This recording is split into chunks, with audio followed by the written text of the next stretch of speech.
حضرت خلیل الرحمن در عشق پروردگار غرق، در آتش می اندازنش. قوتای آسمانی، ملائکه های قوی الهیکل میگه که ابراهیم کلام هم رو خدمتی باشه. میگه علمه به حال یغنینی عن سؤالی، و به خاطری از او میگه در آتش انداختم. او با ما سر و کاری ما با اوست، به خاطر دینی از او. مزاحمت نکنین در مابین عاشق و معشوق، مزاحمت نشود. من با عشقی از او غرق هستم، باقی ندارد. اینجا است که وقت در آتش انداخته میشه، رب العالمین بدون واسطه ملک مستقیم با آتش خطاب میکنه. قلنا یا نار کونی بردم و سلاما علی ابراهیم. آتش فکرت باشه، بنده من میایه پیشت، کونی بردن، خودی خدا مستقیم سرد باشی و جای سلامتی باشی به بنده من ابراهیم.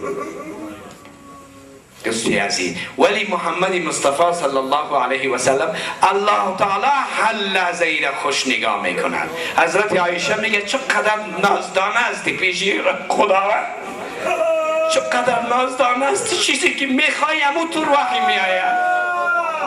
چقدر نازدانه هستی. قبله ای را که خوش داره طرف مکه، با بیت المقدس به امر خداوند 16 ماه نماز میخواند. خدا برش میگه فلنولینک قبلة ترضاها. بر خطا نشو، اما قبله ای که پسند تسمونه برات نصیب میکنم. فلنولینک قبلة ترضاها. حضرت عایشه میگه چقدر نازدانه هستی پیش رب العالمین.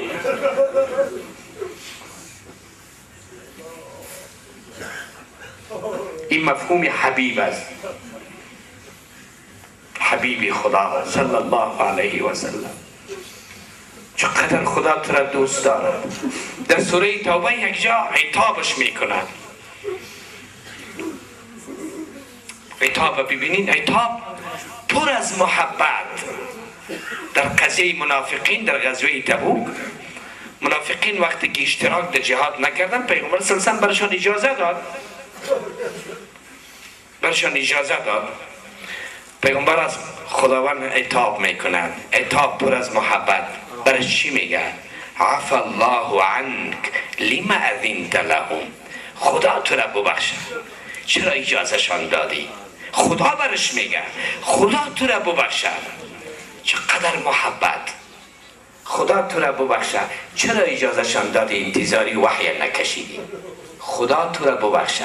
مثل بلا تشبیه کسی که از بچه بسیار نازدانه‌ای داشته باشد، بلا تشبیه، که وقتی که از اشتباهی کوچکی سر بزند قربانت شوم برش میگه چرا این کار کردی؟